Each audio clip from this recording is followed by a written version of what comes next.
Miracle Boy Boxing, ladies and gentlemen. I am your host, Wilson Cruz, and guys, in this very special edition of Miracle Boy Boxing, I have with me one of the best fighters rising in 147 pounds, one of the most exciting fighters on the rise to stardom, and is currently knocking on the door to a world title shot. He is 15-2 with 10 KOs. He is ranked in all organizations of the sanctioning bodies. De Vega Alta, Puerto Rico. Ladies and gentlemen, Nicklaus Flaz. What's up, champ? Gracias. Ata, how you doing? Good, good, good. Man, I've been watching boxing a long time, man, and you have one of the most intriguing boxing careers that I've seen in quite some time. Good. Um, and before we dive into that intriguing boxing career, I want to dive into the very beginning with you, man. How did Nicklaus Flaz started boxing from the very beginning? I From started where you boxing. How old were you when you started boxing? I was 17 years old when I started 17. boxing. Yeah. Okay, wow. That's a pretty kind of late stage to start boxing, man. Yeah, that's what they told me. And when you started boxing at 17, that's not bad. The way you look nowadays, you're a tremendous fighter for a late uh, starter, man. thank you, thank you. Hard Yeah, work, so discipline. That's what I get you. yeah. So yeah, Flats, how did your journey in boxing started, man? I had some problem with one of my neighborhood friends, and I was with my friend. I told him that I was gonna go to the gym to beat him up because he was a boxer, and I never got the chance until we became friends. And 11, 12 years later, I'm still doing it. Yeah. 1 second. Okay, pretty cool, man.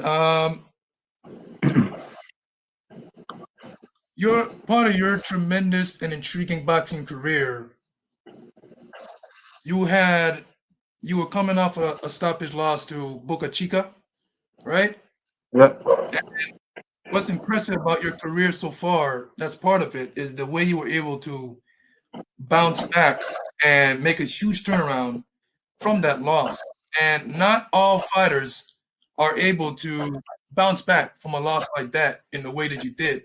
So walk through me through that process, how your um, what was it like to bounce back from that knockout defeat, and what got you into the 6 fights that you've had so far? Your tremendous performance in 6 fights since that loss. What was the process like from coming back from that loss?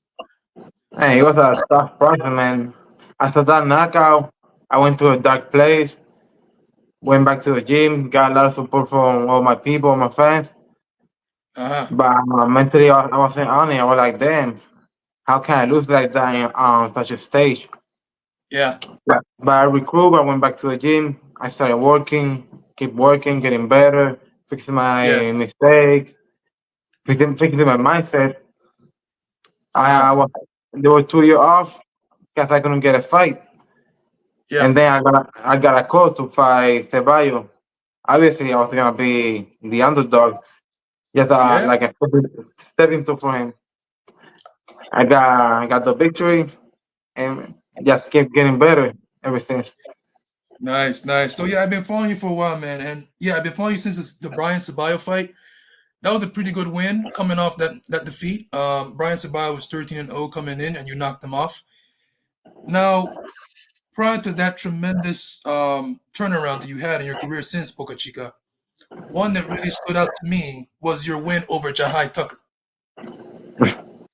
Jahai Tucker is one of the top ranked coming into that fight, one of their highly touted prospects, and still is.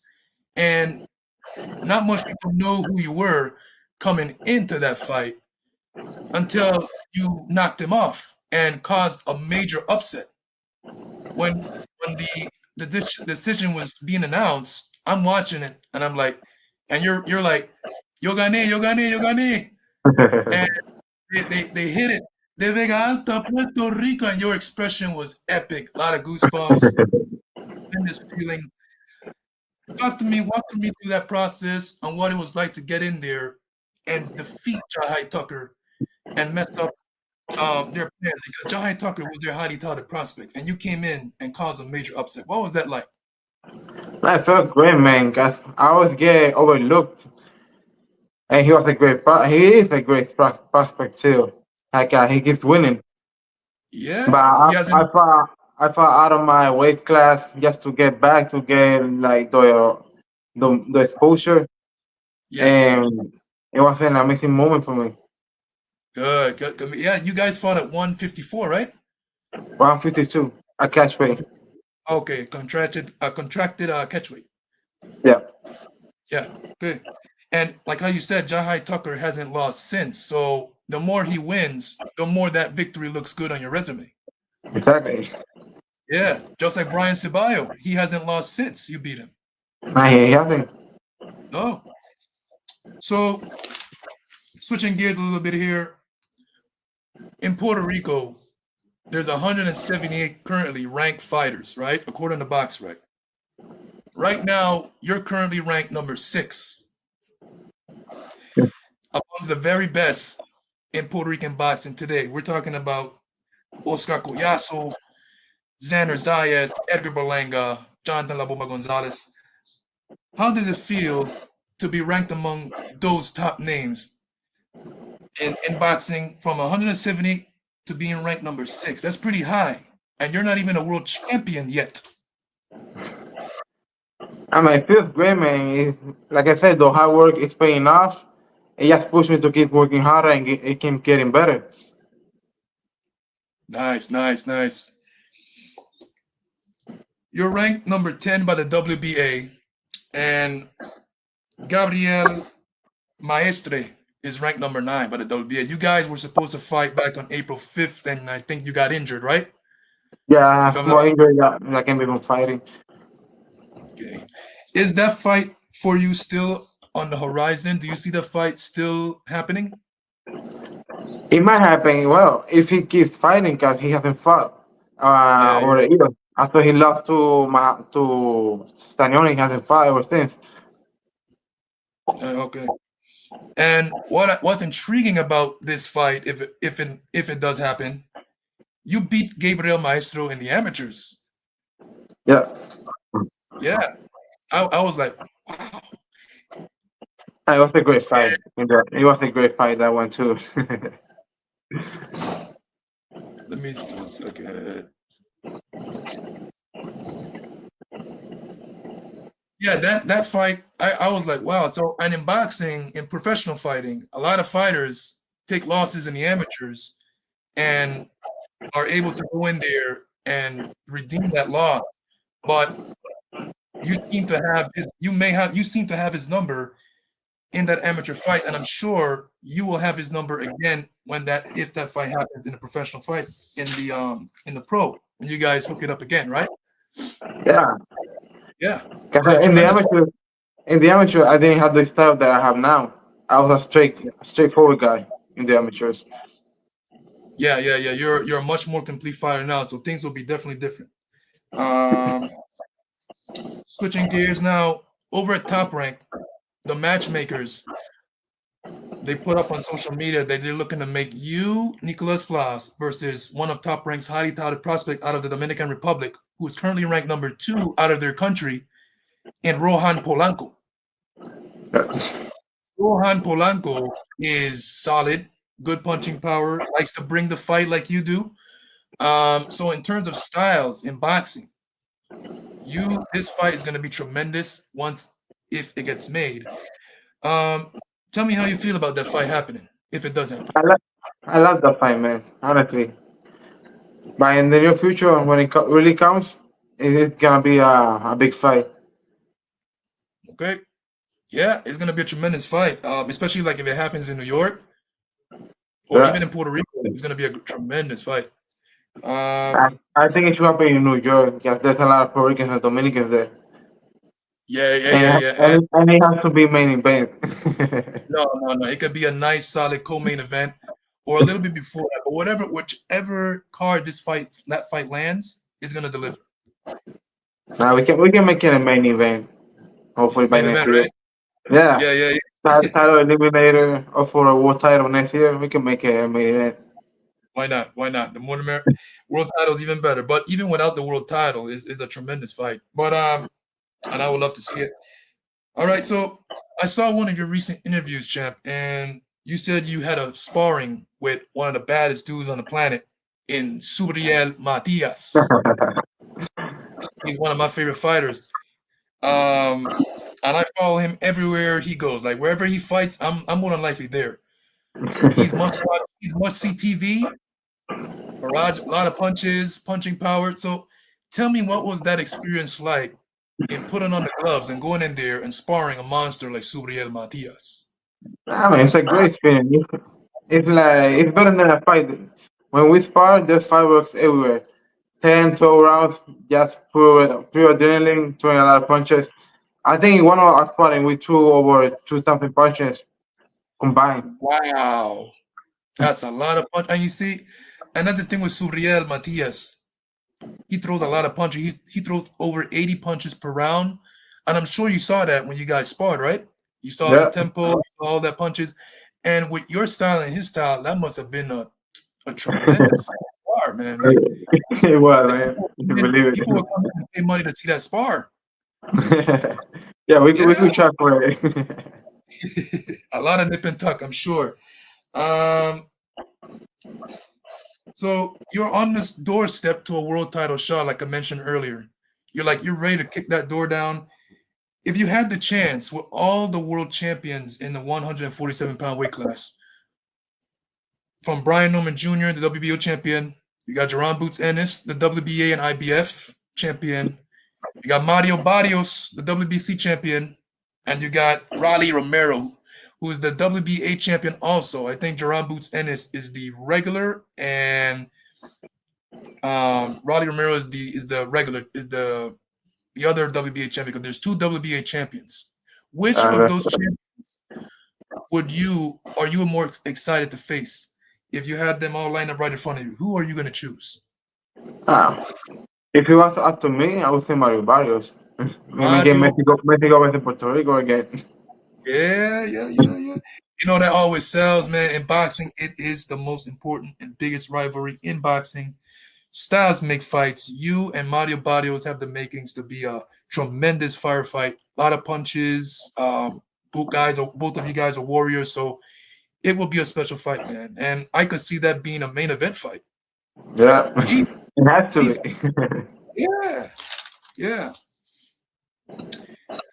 Um, Tell me about your style, man. Your style. Not this is the good part. One of the best parts about your career. Your style. Your style is very. You don't see that. You don't see those type of styles often in boxing. Not too much fighters go in there with it. You have a special talent that you can go to defense and to offense at the same time. A lot of pressure and your punch and when your opponent throws shots at you, you're ready to counter with a body shot, an uppercut up on the inside, a hook, whatever. You always have an answer for a reply by slipping and countering. How did you learn that style, Floss? Actually, I kept working on it over the years. Cause, like I said before, my original style was brother. I would just come forward to punches. But with my trainer now, David Oyola, he implemented defense on me, and we kept adding stuff to our arsenal. Nice, nice, nice. Um, yeah. So one, the last time I saw a style like yours was Roman Chocolatito Gonzalez when he's first burst on the scene on HBO back in 2015 on a Triple G card, and I was like, the offense and the defense was incredible. Never seen anything like it until I saw your style once again, until I saw you fight. And I'm like, that reminded me of that. It's a very special um, style to have. You know, once it's effective, it's a very dangerous style, and you make it look so easy in their flaws, effortlessly. Now, with your 6 fights that you've had so far in your career since the Boja Chica loss, every performance was impressive. And that's what you want to see in a tremendous fighter on the rise to stardom, like what you've been doing. Every fight is impressive, which makes everyone look forward to the next one. Um, you make the last fight you had with Alan Sanchez, that was flawless. That was effortless. It was like taking candy from a baby. I can say, man, I was working really hard, and it paid off always. Hard work pays off. You gotta stay in the gym. You gotta pay the price in the gym and make it look easy in the ring. Yeah, nice. So, and based on and now going back to your amateur career, besides fighting Gabriel Maestre, you also fought Alberto Puello, who is currently the WBC junior Yeah. welterweight champion. Based on what I saw with a split decision, close fight. He got you, he edged you in a close fight. How was your experience with getting in there with the current WBC champion that time, Alberto Puello, and with the experience that you had with Subriel Matias? I'm gonna get into that in a bit, but tell me what was your experience like fighting Puello? Honestly, I thought I won that fight because I made him fight my style. I pressured him so much that he stood and fought with me. And at the end of the day, he got the decision. It is what it is. It was a great experience for me. 'Cause I was the new guy on the Puerto Rico national team. So Wow, that's pretty good. That's pretty impressive. Um, so now, since you stepped in the ring with both Puello in the amateurs, and you recently sparred Subriel Matias, you know they have a big fight coming up on July 12th, Riyadh season card, where Subriel is going to be fighting Puello for his WBC title. How do you see that fight going? I think we are wearing him down in the later rounds. Because after the third, fourth round, Suri Matias gas, and yeah, just a pedal to metal, and that's it. A lot of punches, like how you experience it yourself. It's not easy fighting Subriel Matias or even sparring. I bet all that pressure, all that punches. The way Subriel throws his shots is like no one ever does. Is like arm punches, and he changes the variation of speed, unpredictable, and you just never know where the next shot is coming from with Surya Matias. And he hits very hard, right? Yeah, it's not that much harder. He has a hard punch, but Yeah, it's the consistency. Like he always yeah, punching and punching and punching and punching, and you get tired and you get falling, and that's what gets yeah. you. That's right. That's what makes Subriel so dangerous at 140 pounds. Not only with a tremendous amount of punches, but the suffocating pressure. Um, Exactly. so it's gonna be a tremendous fight. Man, Puyo is gonna be him. Boxing. He has all the tools to give Subriel hell, but Subriel has all the tools to give Puyo hell. So that's what makes this fight 50-50. And I'm looking forward to it Yeah, on July. it's a 50-50 fight. Yeah. Yeah. Whoever implements his style better wins. Yes. And yeah, the better game plan. And yeah, Subriel has to throw punches from the beginning till the end because Puyo has tremendous feet, excellent boxing IQ, and a nice jab. So it's not going to be easy for people. Both men, the fans for both fighters are going to suffer some turbulence in this fight. It's going to be a hard fight for both guys. Exactly, You know? it is. Yeah. So we're looking forward to it on July 12th on that fight. I got a couple questions for you, Flas, and then we're going to wrap it up, okay? Alright. Uh, what's your favorite fight in boxing that you've seen? What's your favorite? Cotto versus Margarito too. That's beautiful. Ooh, that was That's beautiful. beautiful boxing right there. And what that was actually the first fight that made me fall in love with boxing. After seeing that fight, I became a fan right away. It was just a special night for Puerto Rican boxing, not only to avenge a loss that was crushing Dakota that night, and for us Puerto Ricans, it was a satisfying victory that night, and it was one of the biggest nights in Puerto Rican boxing history. So it made me a fan that night, and I'm not surprised you said that's your favorite fight. Yeah, it is. Yeah. Who's your last question, Fly, before we wrap it up here? Who is your idol in boxing? Miguel Cotto. Miguel Cotto. Yeah. Excellent choice. A lot of people choose Felix Tito Trinidad, which is a excellent choice, but Miguel Cotto is an excellent choice as well. He's one of the greatest of all time, the only four-division world champion in Puerto Rican boxing history, as we all know. and a very exciting fighter in his day. Blood and guts Exactly. warrior. Yeah. He had So the punching power. He had the boxing skill. He had the IQ. He was a complete fighter. yep, and that's why you're an exciting fighter, just like Miguel Cotto. You go in there, you swing away, you're standing right in your opponent's face, unlike Devin Haney and William Skull, who likes to run around on roller skates. You're the total opposite. You like to stand and trade and stay right in their chest and fire away. And that's why fans enjoy seeing you fight. Like myself, I like to enjoy seeing you fight. We are all looking forward to your next fight. We're looking for that. We're waiting for that date. And yeah, You'll get it really soon, man. Really soon. yeah. So before we wrap it up here, Flash, where can fans, boxing fans, find you on social media? What's your social media platforms on Facebook, Instagram? What you got? Instagram, you can find me by Nico Flaz 19 and on Facebook by Nico Flaz. By Nico Flaz. Yeah. Man, it's been a pleasure here sitting down with you and chopping it up here. This was definitely a pleasure and an honor to be here with you, Flas. I want to appreciate you for giving me your time out of your busy schedule.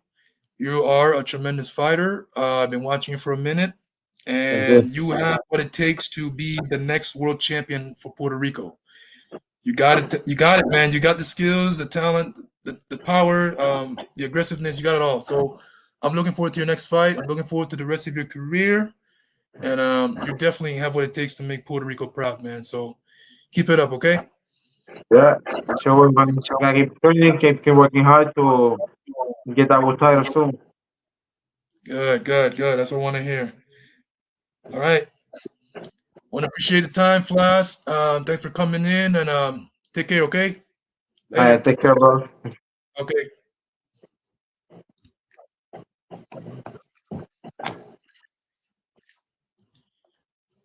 Wow. That was amazing, ladies and gentlemen. On this very special edition of Miracle Boy Boxing, I've interviewed Subriel Matias. Started this year off with Subriel Matias. Wasn't the longest interview, but it was short and sweet. And this ranks up there with that one. Of course, I interviewed some young rising talents coming out of the Virgin Islands here, and this one was just as sweet. Nicklaus Flaz, like I mentioned in a lot of my videos in my channel, he is a future world champion. He got what it takes. So I hope you guys enjoyed this special edition of Miracle Boy Boxing as much as I did. It was a pleasure to have Nicklaus Flaz here on the channel, and this won't be the last you'll see Floss on here. I'm sure we'll bump heads soon in here again. We'll do another live sometime in the future. Miracle Boy Boxing, ladies and gentlemen. I'm your host, Hostin Cruz. Don't forget to like and subscribe to my channel, as it is always a pleasure to talk to you guys about boxing. And I'll see you guys in my next video. Peace.